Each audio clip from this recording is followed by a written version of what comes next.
আজ সন্ধ্যায় ঢাকা, সিলেট, চট্টগ্রাম সহ দেশের বড় অংশ জুড়ে মৃদু ভূমিকম্প অনুভূত হয়েছে।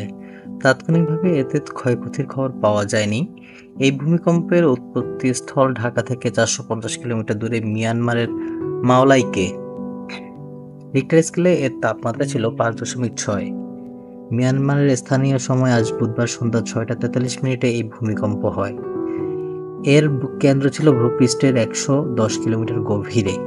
এর আগেও বিভিন্ন সময় মিয়ানমারের এই জায়গায় শক্তিশালী ভূমিকম্প হয়েছে।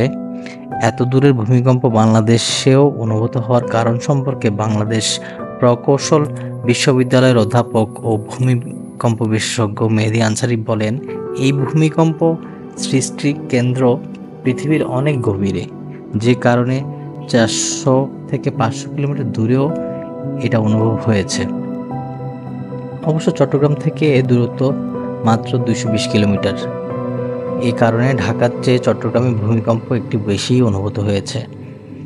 সন্ধ্যায় চট্টগ্রাম নগর ও আশেপাশের বিভিন্ন উপজেলায় ভূমিকম্প অনুভূত হয়েছে। এতে সাধারণ জনগণের মধ্যে আতঙ্ক দেখা দেয়।